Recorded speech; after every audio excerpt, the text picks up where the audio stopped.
예술가 레오나르도 다빈치. 그 레오나르도 다빈치가 최후의 만찬을 그리고 있을 때에 그는 어떤 일로 인하여 가장 절친한 친구와 매우 다투었습니다. 마침 그때 그는 예수님의 얼굴을 최후의 만찬장에 그리기 시작한 때였어요.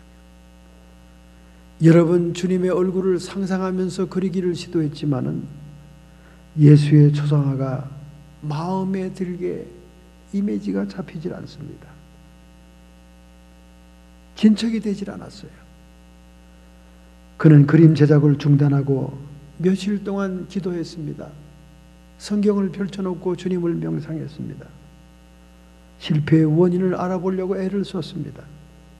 그런데 그가 마음속에 짚히는 것 한 가지는 바로 다름이 아닌 자기 친구와의 다투었던 일이었습니다. 사람이 재주 있는 손을 가졌을지라도 동물과는 구별되는 것이 아닙니다. 사람이 고도로 발달한 두뇌를 가졌다고 해도 가치 있는 것은 아닌 것입니다. 마음속에 먼저 하나님의 나라가 이루어져야 예술가로서 주님을 그릴 수 있다는 사실을 깨닫게 됩니다. 그는 즉시 친구에게 연락을 했습니다. 그 친구와의 큰 다툼은 금전과 관계된 것이었습니다. 빌려간 돈을 갚지를 않았던 거예요. 막상 레오나르도 다빈치가 돈이 필요할 때 돌려주지 않는 것입니다. 그래서 분한 마음에 그와 다투었는데 그만 예수님의 얼굴을 그리기 위해서 친구를 만나 화해를 요청했습니다. 그리고 금전에 얽혔던 모든 문제를 없던 것으로 하도록 그렇게 탕감을 했습니다. 그리고는 둘이 손을 잡고 기도를 했습니다. 그런데 며칠이 지나 다시 작업실에 들어가 예수님의 얼굴을 그리려고 하는데 얼마나 이미지가 잘 떠오르는지요. 그는 화폭에 정신없이 주님의 얼굴을 그리게 되었다는 것입니다. 여러분과 저의 마음속에 먼저 하나님의 나라가 이루어져야 우리는 이 세상에서 승리하는 성도의 삶을 살 수가 있다는 것입니다. 오늘 본문의 말씀을 통해 고린도 전서 4장 14절에서 21절 268페이지의 성경 본문을 통해서 우리는 하나님의 나라의 능력이 임하려면 그런 제목으로 말씀의 은혜를 받고자 하는 것입니다. 영적인 성장을 이루고 있는 성도들이 세상에서 살아가는 법은 세상의 지혜도 아니고 관원의 지혜도 아닙니다. 성도가 세상을 살아가는 법은 하나님 나라의 능력인 것입니다. 우리가 영적으로 거듭난 성도로서 세상 방식으로 살아가려고 하니까 자꾸 우리의 신앙이 넘어지고 실족하고 시험에 드는 것입니다. 세상은 힘 있는 자의 세상입니다. 세상의 원리는 힘이 주장하는 것입니다. 죄와 사망의 법이 사망의 영이 주장하는 것이 세상입니다. 그렇다면 하나님 나라의 법은 무엇입니까? 하나님 나라의 법은 은혜의 법인 거예요. 하나님이 베푸시고 인도하시는 은혜의 법인 겁니다. 생명의 성령의 법이 지배하는 나라예요. 생명이 지배하는 것이 하나님 나라입니다. 그러므로 우리는 이 하나님의 나라의 능력이 우리에게 임해야 이 땅에 세상을 극복하고 자기를 극복하고 사탄을 정복할 수가 있는 것입니다. 하나님의 나라, 헬라 말로는 바실레이아 투데오라는 말입니다. 바실레이아 투데오, 하나님의 나라. 우리 주님의 재림 시에는 새로운 하늘과 새 땅이 이루어지는 구체적인 공간적인 하나님 나라가 도래합니다.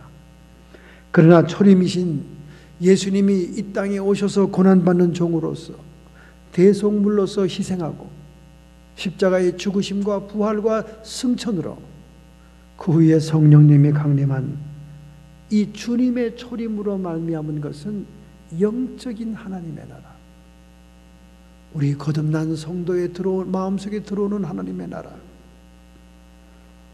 그 영적인 나라의 도래가 우리가 이 세상에서 살아갈 수 있는 힘과 능력의 원천이다, 그 말입니다. 우리가 죄와 사망의 법에 지배를 하니까 암에 걸리면 무조건 죽게 되는 겁니다. 죄와 사망의 법에 지배하니까 점점 우리 몸에 약한 것들이 더 약해져서 질병 앞에 직면하게 되는 것입니다. 그뿐입니까? 수많은 세상의 난관과 방해물과 회방 앞에서 우리는 넘어지고 쓰러질 수밖에 없는 것입니다. 그러나 생명의 나라의 능력이 우리를 지배한다면 흑암의 세력은 떠나가고 질병은 떠나가고 우리 앞에 막힌 모든 담들은 무너져서 수르바벨 앞에 큰 산이 평지가 되듯이 우리가 세상을 이기고 자신을 이기고 사탄을 정복하는 능력의 삶이 될 수 있는 것입니다. 할렐루야. 이처럼 위대한 하나님의 나라가 영적으로 우리 마음속에 도래했건만 왜 우리는 이렇게 여전히 무기력한 삶을 살고 있고, 왜 여전히 세상에 얻어맞아 지쳐있고 온몸에 상처투성이 뿐입니까? 제가 지난번에도 소개했지만 이 인간의 역사에 있어서 천년 제국을 이룬 징기스칸의 나라가 있습니다. 원제국이 있지 않습니까? 한동안 중국이 몽골을 식민지화해서 지금도 중국의 지방이 되어 있지만은 모든 징기스칸의 정복의 역사를 다 숨겨버렸지 않습니까? 그러나 최근에는 많은 대학의 교수들이 연구하고 발표함으로 인해서 천년제국의 흥망사가 밝혀지고 있는 것입니다. 징기스칸은 어떻게 아시아를 정복하고 대유럽까지 정복했는가? 3S라고 얘기했습니다. 스피드.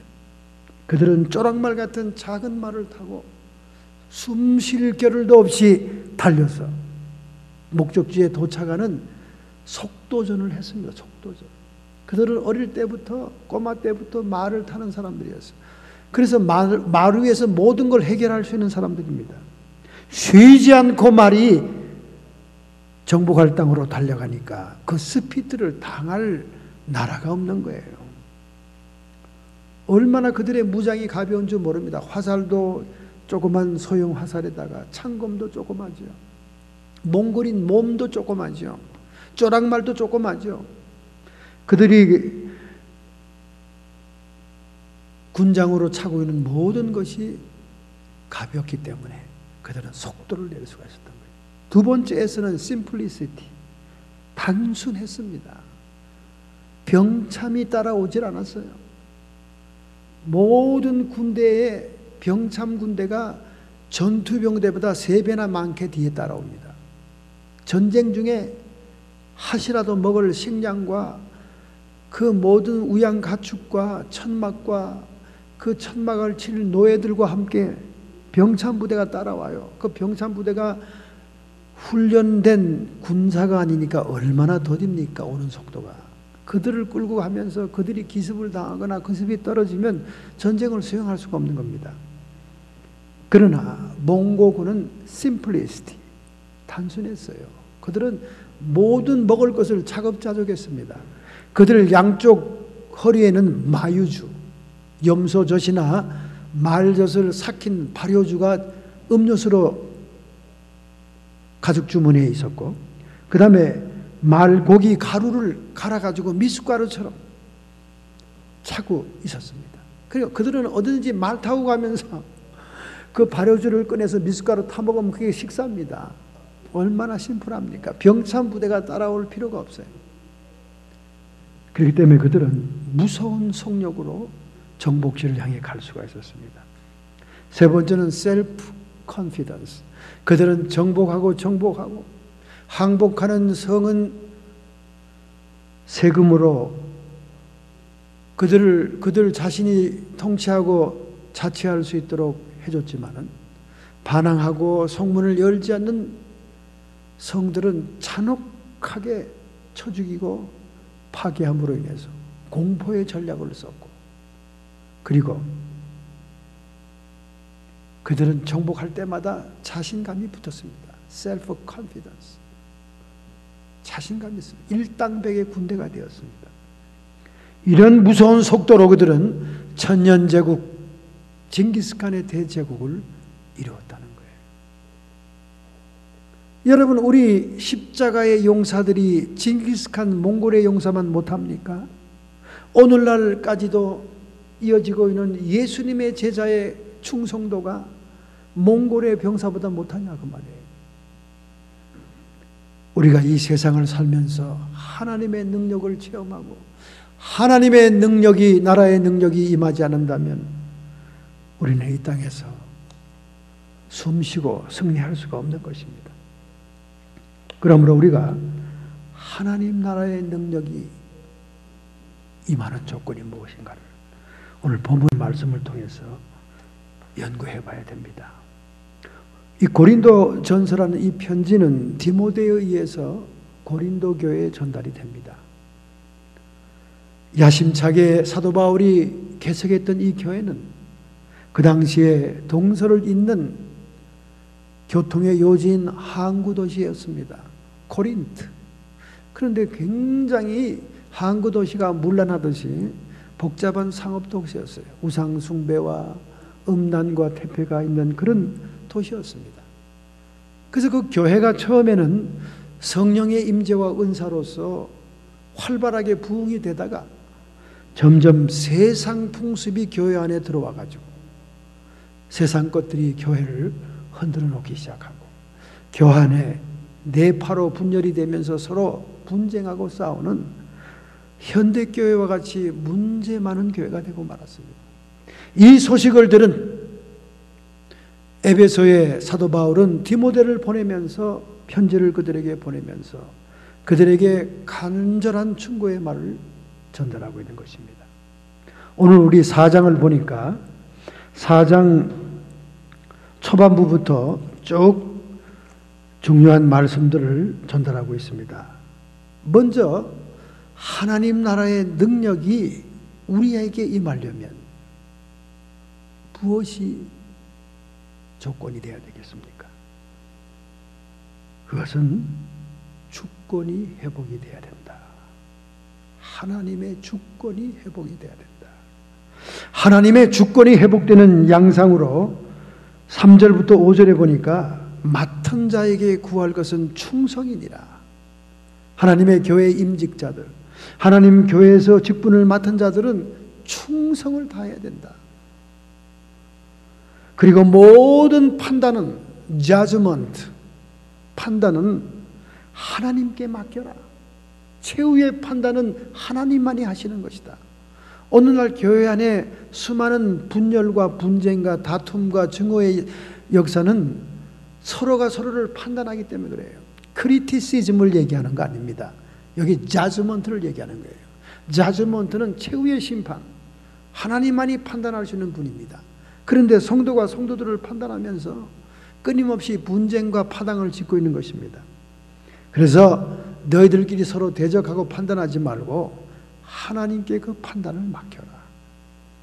우리가 맡은 일에 충성하는 것도, 하나님께 판단을 맡기는 것도 하나님의 주권을 인정하는 거예요. 주권.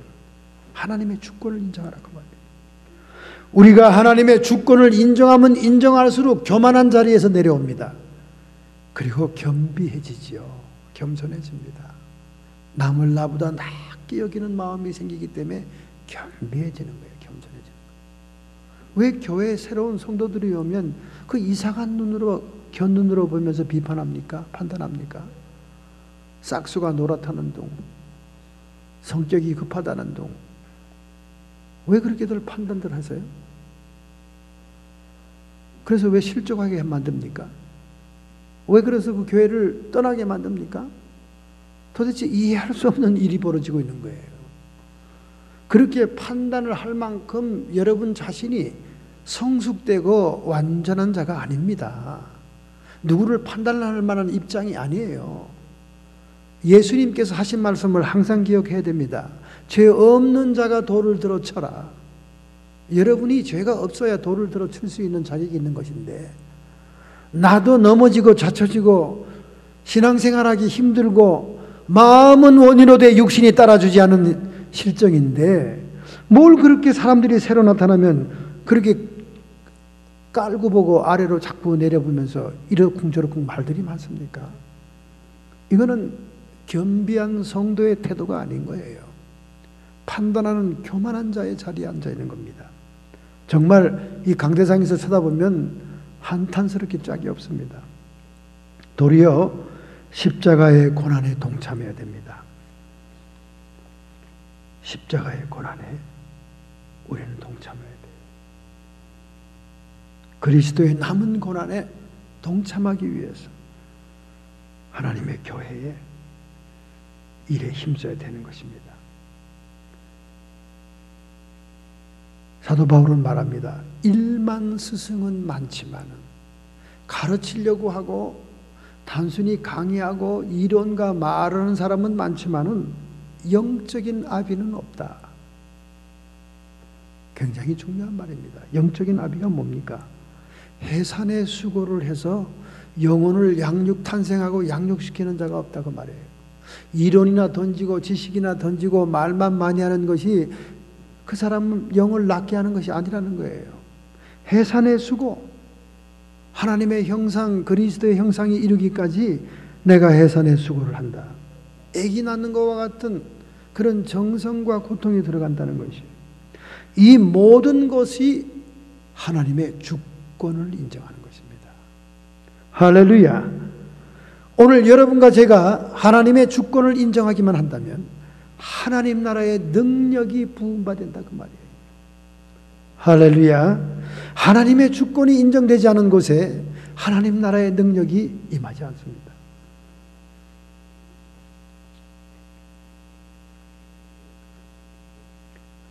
토마스 케플러라고 하는 작가가 쓴 책이 있습니다.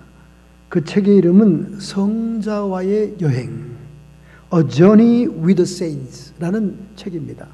성자들과 함께 영적인 여행을 떠난다는 것입니다. 그의 책에서 그는 성서의 위인과 역사상의 위인들을 연구하면서 결론적인 말을 하게 됩니다. 훌륭한 사람들은 결론적으로 이렇더라. 훌륭하였던 사람들이란 단순히 시간의 중심을 하나님께 두었던 사람들이다. 훌륭한 인물들은 결코 서두르거나 바빠 보이지 않았습니다. 그들의 생애는 여유가 있어 보였습니다. 그들은 아주 사소한 일도 하나님과 연결시켜 생각했습니다. 산다는 것이 다 하나님 품 안에 있는 것이니까요. 모든 생활의 중심, 모든 시간의 중심에 하나님을 두었다는 거예요. 그리고 사소한 일까지 하나님과 연결시켜 생각을 했더라고 말입니다. 왜냐하면 우리의 삶 자체가, 이 모든 삶이 다 하나님 품 안에 있는 것이니까.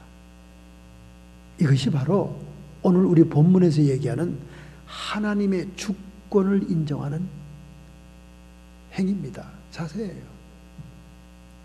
물질 세계에서 하나님의 주권을 인정해야 됩니다. 영적인 세계에서 하나님의 주권을 인정해야 됩니다.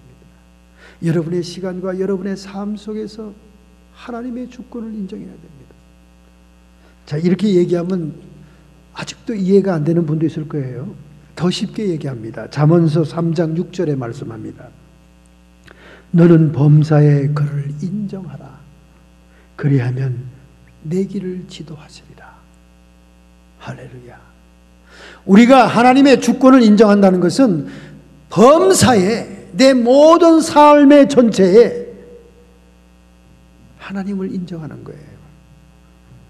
그러면 그 인정받은 하나님께서 그 주권을 인정해주는 그를 위해서 그의 길을 지도한다는 거예요. 인도한다는 거예요. 할렐루야. 하나님께 영광을 돌리는 말도 이것으로 해석할 수 있습니다. 우리가 하나님께 영광을 돌린다. 영광이란 단어가 얼마나 어려운 단어입니까? 무겁게 찬란하게 빛나고 우리에게 임하는 그런 의미의 단어 세키나 카보드, 그 말 가지고는 우리가 영광을 이해할 수 없습니다. 어떻게 우리가 구체적으로 적용할 수 있습니까? 하나님의 영광을 돌린다는 것은 범사의 그를 인정한다는 첫 번째 의미가 있는 것입니다. 범사의 그를 인정합니다. 범사의 그를 인정한다는 것은 하나님의 주권을 인정하는 거예요. 하나님 주권.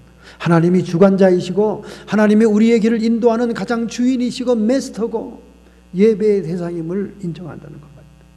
우리가 그렇게 인정할 때 하나님이 우리의 길을 지도해 준다는 거예요. 많은 얘기죠. 하나님의 주권을 인정하지도 하나님을 멸시하고 하나님을 깔보는 사람들에게 어떻게 하나님의 길을 지도하겠습니까? 바로 성자들의 삶이 그랬다는 거예요. 모든 삶과 시간의 중심에 하나님을 두었고 모든 사소한 일도 하나님과 연관지어 생각하더라고 말입니다. 오늘 여러분과 제가 그렇게 해야 하나님의 주권을 인정하는 거예요. 평소에는 하나님과 아무 상관이 없는 삶을 살다가 성경도 읽지 않고 기도도 하지 않고 하나님도 생각지 않고 살다가 몸에 이상한 느낌이 오고 병이 왔다 그러면 펄펄 뛰고 그때야 하나님을 찾는다면 어떻게 그런 자리에 하나님 나라의 치유의 능력이 임할 수 있겠냐 그 말이죠. 여러분이 먼저 하나님의 주권을 인정해야 하나님이 여러분을 주도할 수 있는 것입니다. 윌리몬이라는 분이 어퍼 룸에다가 간증을 했습니다. 그는 4살 난 아들을 데리고 YMCA 수영장에 데리고 갔습니다. 데려가면서 수영교사에게 그의 아들을 넘겨주면서 너무 어린 아이가 수영을 배우는 게 아닐까요? 그렇게 수영교사에게 난처한 질문을 했습니다. 그랬더니 그 수영교사는 오히려 놀라면서 이렇게 설명하는 거예요. 더 어린 아이들도 수영을 배웁니다. 오히려 걷지 못하는 갓난아기들이 수영을 더 잘합니다. 그러니 걱정하지 마세요. 아니 어째 그런 일이 벌어집니까? 본래 아기들은 어머니 모태에서 9개월 동안 물속을 수영하고 있었습니다. 그렇기 때문에 어린아이들은 물에 대한 믿음을 타고납니다. 물이 두렵지 않고 물이 편안하고 물이 참으로 자기를 보호한다는 걸 알고 있습니다. 본능적으로 물을 좋아하고 헤엄치는 성품을 타고났죠. 그러나 다만 그들이 세상에 나온 다음 자라나면서 세상의 두려움과 공포가 그들을 장악했기 때문에 수영에 대한 공포가 오게 된 것입니다. 그렇기 때문에 어린 아이일수록 수영을 잘 배우고 잘할 수 있습니다. 그렇게 수영교사가 얘기하는 거예요. 그래서 예수님도 어린아이 같지 아니하면 하나님 나라에 들어갈 수 없느니라 그런 말을 하지 않았나 생각이 됩니다. 전도서에 영혼을 사모하는 마음을 갖고 모든 사람이 태어났다고 얘기하지 않습니까? 육신의 아기들이 어머니의 태 속에서 물속을 둥둥 떠다녔다면 우리의 영혼은 하나님의 형상대로 지음을 받는 순간 하나님과 함께 영혼을 사모하는 본능을 가지고 태어났다는 거예요. 할렐루야. 그러나 세상에 나와가지고 자기가 좋아하는 음식, 자기가 좋아하는 옷, 자기가 좋아하는 것을 두리번거리면서 만지고 보고 소유하다가 세상 것 때문에 하나님의 우선순위를 잊어버렸다는 겁니다. 여러분과 저의 본능, 하나님의 형상대로 지음받은 우리의 본능은 하나님과 영혼을 사모하는 것을 가지고 태어났다는 것입니다. 할렐루야. 오늘 우리는 그것을 회복해야 된다 그 말입니다. 하나님의 주권을 회복해야 된다 그 말이죠. 너희는 먼저 그의 나라와 의를 구해라.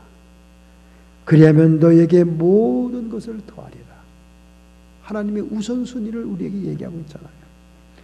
이렇게 귀한 말씀을 주님이 우리에게 주었는데도 우리는 이 말씀을 한 귀로 듣고 한 귀로 흘릅니다. 모든 것을 다 받을 수 있는 비결이 하나 예수님으로부터 왔는데 그의 나라와 그의 의를 우선순위로 구한다면 나머지 필요한 건 다 주겠다는 거예요. 그런데 우리는 순서를 거꾸로 하고 있잖아요. 하나님 모든 걸 다 줘보세요. 내가 하나님 나라를 위해 살겠습니다. 하나님의 교회를 위해서 내가 헌신하겠습니다. 바치겠습니다.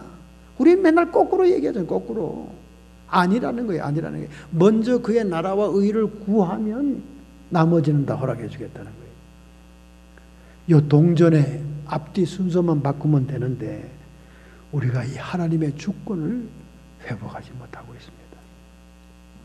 오늘 여러분과 저에게 하나님 나라의 능력이 임하려면 이 주권이 회복이 돼야 돼요. 여러분이 오늘 치유의 하나님 나라의 능력을 체험하기를 원합니까? 축복의 하나님 나라의 영광을 원합니까? 하나님 나라의 영원한 생명과 영생과 천국의 복을 원합니까? 그러면 하나님의 주권을 먼저 인정하라는 거예요. 하나님 주권을. 하나님이 먼저 우리 마음을 차지해야 된다는 것입니다. 두 번째입니다, 여러분. 두 번째 하나님 나라의 능력이 우리에게 임하려면 권세가 회복이 돼야 됩니다. 주권은 또 뭐고 권세는 또 뭐야? 주권은 하나님이 우선순위, 하나님이 주인이 되는 걸 얘기하는 거예요. 권세 회복은 뭐냐? 하나님이 우리에게 줄 수 있는 능력, 그 은혜를 회복하는 걸 의미하는 거예요. 하나님이 많은 걸 예비하고 준비하고 있음에도 불구하고 우리는 그 모든 걸 놓치고 있다는 것입니다. 바로 그 권세를 회복하자는 거죠. 자, 여러분, 제가 이렇게 이론적으로 얘기하면 도통 무슨 말인지 이해가 안 될 거예요. 할 수 없이 또 그림을 그려야 됩니다. 예수님이 비유로 가르쳐 주듯이 어느 목사님 뒷뜰에 이루어진 천국이라는 수필이 있습니다. 이것은 독일의 한 목사 가정이 특별한 선교의 사명을 가지고 브루클린, 뉴욕으로 이민을 옵니다. 아마 독일계 이민자들을 위해서 선교사로 파송이 된 것 같아요. 그래서 선교사, 목사님 집을 구해서 이제 살게 되는데 놀랍게도 그 집의 울타리가 전부 다 라일락 꽃으로 되어 있는 거예요. 여러분, 라일락 향기, 라일락 꽃이 얼마나 아름다운지는 알고 있죠? 우리 주변에 너무나 많지 않습니까?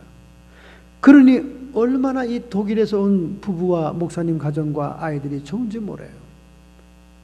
여러분, 라일락 향기가 얼마나 진합니까? 꽃이 필 때, 잠잘 때도 들어오고 말이죠. 그들은 너무나 행복했습니다. 너무나 즐거웠어요.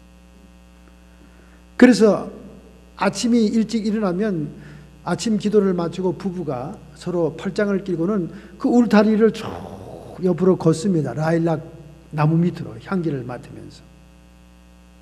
그런데 웬일입니까? 저 구석쪽 라일락 밑에 갔더니 거기에 온갖 쓰레기를 옆집 사람이 다 쌓아놓은 거예요. 그 향내나는 라일락 나무 밑에다가 쓰레기장을 만드는 거예요. 쓰레기장. 온갖 지저분한 악취가 나는 쓰레기가 있는 거예요. 그 막 향기가 묻어 날 수가 없어요. 쓰레기 냄새가 더 진동하는 겁니다. 그 얘기를 밥 먹으면서 블랙퍼스트 식탁에서 얘기하니까 아들이 막 붕괴하는 거예요. 아니, 이럴 수가 있냐 말이지. 그 향기로운 라일락 향기가 썩은 쓰레기 냄새와 섞이다니. 아버지, 제가 오늘 가서 그 옆집에 가서 단단히 주의를 주고 항의하고 오겠습니다. 막 애가 분해가지고 막 일어나서 그러니까 사모님이 부엌에서 마지막 디저트를 만들고 있다가 웃으면서 다가와서, 얘야, 그런 방법으로는 옆집을 설득할 수가 없단다. 그럼 어머니 어떡하란 말이에요? 그러면 말하지 않고 그냥 가만히 있자는 얘기입니까? 아니다.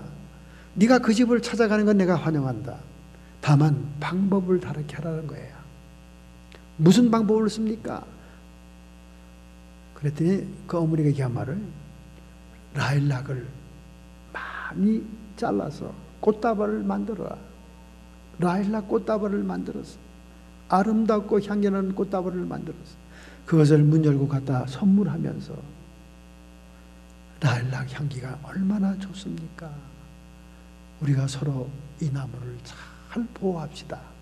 그렇게 얘기하고 돌아와. 이 아들은 엄마의 말이 너무나 완곡하고 부드러워서 그냥 목사님 사모님 수준의 말이니까 듣기는 싫었지만은 그래도 어머니가 시키는 대로 해봤습니다. 그래서 꽃다발을, 라일락 꽃다발을 만들었어요. 아름답게 만들어 줄로 묶었습니다. 그냥 하나름이 되게 했어요. 얼마나 향기가 좋은지 몰라요. 보라색 라일락 꽃이 잔뜩 펴 있습니다.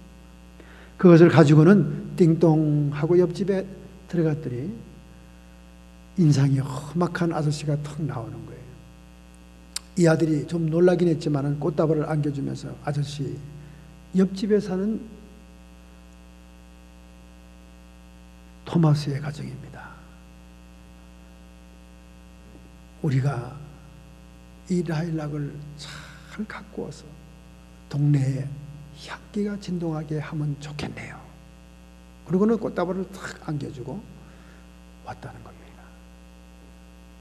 그랬더니 그 다음날 아침에 부부가 산책하는 데 가봤더니 쓰레기가 싹 다 치워졌더라는 거예요. 여러분, 이 말은 우리가 하나님 나라의 능력을 체험하기 위해서는 하나님의 은혜의 맛을 봐야 된다는 거예요. 할렐루야. 하나님의 은혜의 맛을 봐야 됩니다. 또 여러분, 제가 구체적으로 얘기했다가는 또 시험 들 사람이 또 있을까 봐 얘기를 안 하겠어요. 이제 얘기를 안 하겠어요. 하나님의 은혜의 맛을 보면요, 더 큰 은혜를 추구하게 됩니다. 하나님의 은혜의 맛을 보세요. 뭐 하나님의 은혜대로, 하나님의 약속대로, 하나님의 말씀대로 안 살아도 잘 사는 사람이 많대, 그런 얘기하는 사람하고는 얘기하고 싶지 않아요. 그 잘 사는 수준보다 더 잘 사는, 더 하나님이 내려붙는 수준이 또 있다 그 말이에요. 다른 수준이. 라일락의 향기를 맡고 보니까 그 향기를 깨트리고 방해하는 쓰레기 더미를 더 이상 거기다 둘 수가 없는 거예요. 이것이 권세 회복을 의미하는 것입니다. 점점 더 쉽게 여러분에게 설명을 해야 되겠죠. 하나님 나라의 능력이 우리에게 임하려고 하면 권세가 회복이 돼야 됩니다. 그 권세 회복을 두 가지로 크게 성경이 얘기하고 있습니다. 하나는 침노하는 자, 침노하는 자. 마태복음 11장 12절에 나옵니다. 침노하는 자. 세례 요한 때부터 지금까지 천국은 침노를 당하나니 침노하는 자가 얻느니라, 빼앗느니라. 할렐루야. 많은 성경 주석가들이 이 침노한다는 말을 놓고 얼마나 머리를 썩히면서 고민하는지 몰라요. 도대체 세례 요한 때부터 지금까지 침노하는 자가 빼앗는다는 이 말이 뭐냐? 도대체 천국의 이미지하고는 맞지 않은 얘기다 그 말이에요. 무슨 전쟁을 치러야 되고 무슨 도적대 같이 가서 무기로 싸워야 된다는 느낌이 든다 그 말이죠. 그래서 성경 주석들을 보면 이걸 해석을 제대로 해놓은 사람들이 없어요. 침노하는 자의 의미가 뭔지 아십니까? 약속을 청구하는 자를 얘기합니다. 할렐루야. 약속을 청구하는 자. 하나님이 우리를 위해 예비한 많은 은혜가 있습니다. 그 많은 약속이 있습니다. 그것을 클레임, asking, 청구하는 것을 얘기하는 게 침노하는 자를 얘기하는 겁니다. 뭐 난폭하게 총칼을 가져와서 싸워라, 뺏어와라, 전쟁을 치르라, 그런 뜻이 아니에요. 그런 뜻이 아닙니다. 하나님께서 우리에게 수많은 약속, 신구약 성경을 통틀어 37,500가지의 약속이 있습니다. 그 약속을 클레임 하라는 거예요. asking 하라는 겁니다. 약속을 청구하라는 거예요. 여러분, 우리 미국 삶을 사는 사람들은 이 클레임에 대해서 너무나 잘 압니다. 자동차 사고 나면 보험회사에 클레임해야 돼요. 병원에서 병이 나면 의료보험을 통해서 클레임해야 됩니다. 우리가 당연히 약속되어 있는 권리를 주장해라 그 말입니다. 그것이 침노하는 자의 의미예요. 아마 여러분이 이 말은 처음 들어볼 겁니다. 세례 요한 때부터 지금까지 천국은 침노를 당하나니, 천국이 침략을 당한다 그 말이에요. 천국이 막 쳐들어오는 사람들에게 빼앗긴다 그 말입니다. 하나님이 예비한 많은 은혜가 있는데 누구한테 빼앗기냐 그 말이야. 침노하는 자에게. 그 침노가 뭡니까? 클레임하는 자. 하나님이 우리에게 주신 약속대로 클레임하는 자, 37,500가지의 약속을 하나님께 주장하는 자, 에스킹하는 자, 구하는 자에게 천국은 그 능력이 나간다 그 말입니다.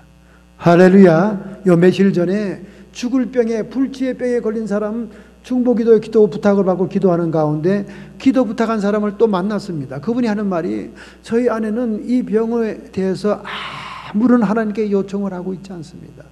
감히 어떻게 그 낫게 해달라고 요청을 합니까? 이 캐톨릭 교인들은 이런 겸손이 있어요. 이런 겸손이 있어요. 우리 개신교인들은 당당하게 그냥 자신감 있게 당연히 이렇게 기도하는 걸 뻔뻔하게 하는 걸 좋아하는데, 이 캐톨릭 신자들은 그런 캐톨릭 신자거든요. 이 사람 어떻게 나 같은 죄인이 감히 살려달라고 하나님께 기도하겠습니까?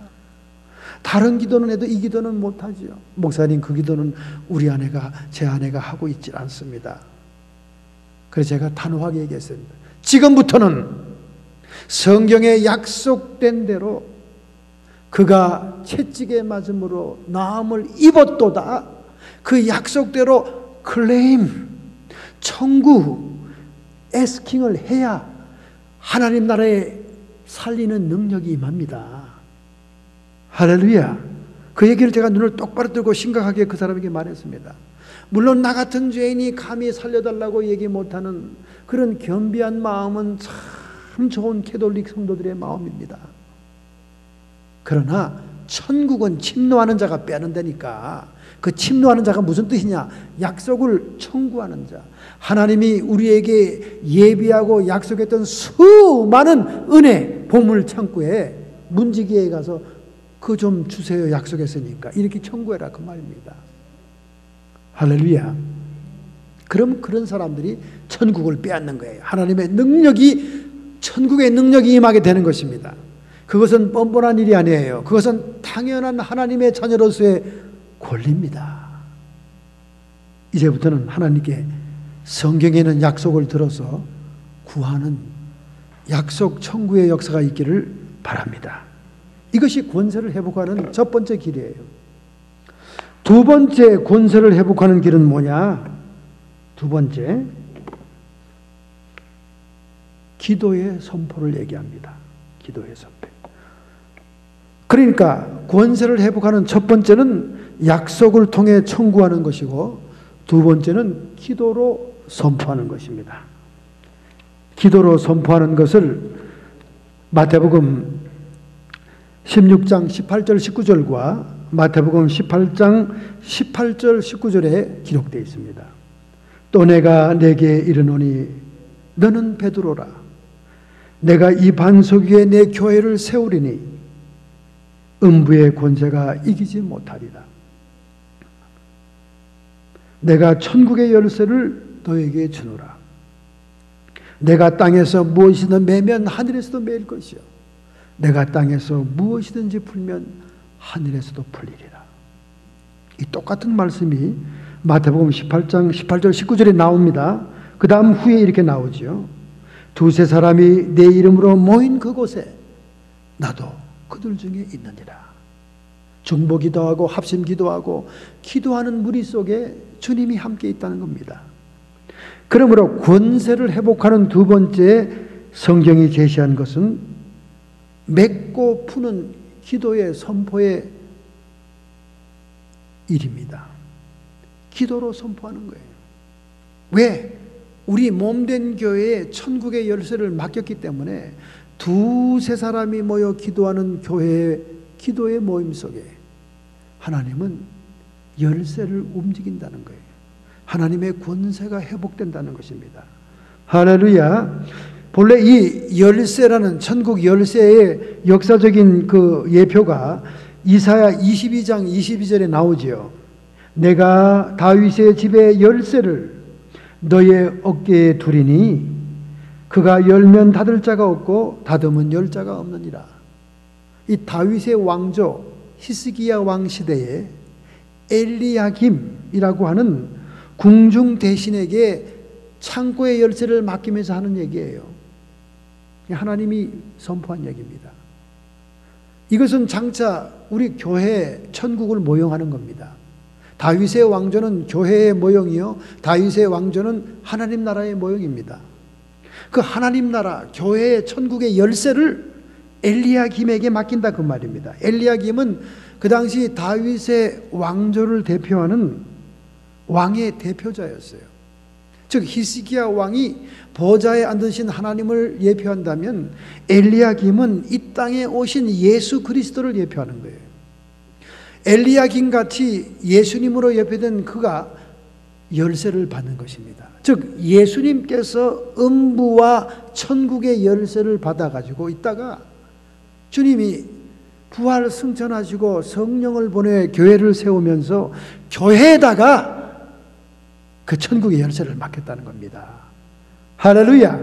그러므로 교회들은 교회에 나와서 땅에서 무엇이든지 매면 하늘에서도 매이고 땅에서 무엇이든지 풀면 하늘에서도 풀리는 역사가 일어난다는 거예요.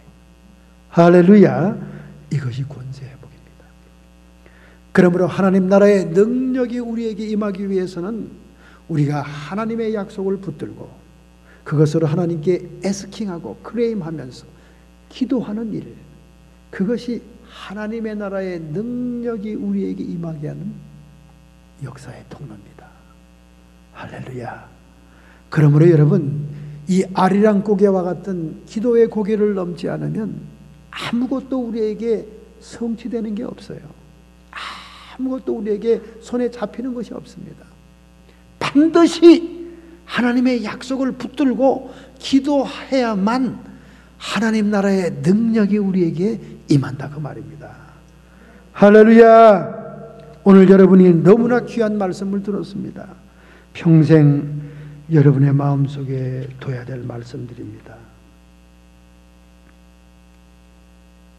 그래야 우리가 세상 방식대로 살지 않고 하나님 나라의 능력으로 살면서 하나님께 영광 돌리고 하나님의 영광의 통로가 되고 세상을 이기며 자신을 이기며 사탄을 정복하는 그런 삶을 살 수 있게 되는 것입니다. 할렐루야. 영국 국회의원 중에 윌리엄 글래드스톤이 있습니다. 이 윌리엄 글래드스톤은 한 번은 프랑스에서 벨기에 국경을 넘어가는 출장을 가게 되었습니다. 그런데 프랑스의 포도밭을 지나오면서 그 참 잘 익은 포도들을 많이 이렇게 따가지고 국경을 넘게 됐던 겁니다. 프랑스는 본래 와인이 유명하고 포도밭이 유명하잖아요. 남부 프로방스에는 모든 포도밭이 됩니다. 그래서 그 기념 포도를 가지고 이제 벨기에 출장 가는데 직원들을 만나면 이제 회식할 때 놀아 먹으려고 말이죠. 한 소쿠리를 담았습니다. 그런데 국경 검사관이 절대 통과시켜주지 않습니다. 세관원이 그에게 말하기를 프랑스의 과일을 벨기에로 들어갈 수 없습니다. 우리 미국 공항에서도 농작물을 못 가져오게 하잖아요. 한참 옥신각신합니다. 그래도 영국의 국회의원인데 신분이 그래도 있는 사람인데 이 현장 직원이 막으니까 괘씸하기도 하고 막 화가 나기도 했습니다. 옥신각신하다가 결국 글래드스톤은 선체로 광주리에서 포도를 꺼내서 그냥 먹기 시작했습니다. 막 따먹었어요. 맛도 있고 새콤하고 달콤하기도 하니까. 정말 자기가 들고 가는 그 포도를 다 먹어버린 거예요. 그러면서 하는 말이 이젠 됐습니까? 지나가도 됩니까? 그랬더니 그 세관원이 막 깔깔대고 웃는 거예요. 깔깔대고 웃는 거예요. 이젠 포도와 당신이 한 몸을 이뤘으니 소지한 것이 아니기 때문에 통과해도 되겠습니다. 그래서 국경을 통과했다는 것입니다. 여러분, 이 말은 오늘 우리에게 무엇을 얘기합니까? 우리가 이 땅에서 하늘나라의 국경을 통과해서 천국에 들어가기 위해서는 새 포도주의 언약 같은 예수님의 살을 먹고 피를 마셔야, 하나가 돼야 갈 수가 있다는 것입니다. 내 살을 먹고 내 피를 마시는 자라야 영생을 얻었느니라. 할렐루야.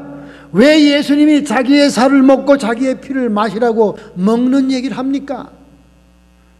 인류의 조상 시조 아담과 하와가 먹는 문제로 타락을 했기 때문에 그래요. 선악과를 따먹는 문제로 원죄가 왔기 때문에 그 대속을 위해서 오신 주님의 살과 피를 다시 먹어야 우리가 영원한 영생의 천국 나라라 검문소를 통과할 수 있다는 겁니다. 바로 예수님 자신이 생명나무였던 것입니다. 할렐루야. 오늘 우리가 여전히 이 땅에 살면서 죄와 사망의 법에 숨을 못 쉬고 있습니다. 온갖 애굽의 질병들이 우리를 찾아오고 있습니다. 요즘 세 사람 중에 한 명이 암이잖아요. 암.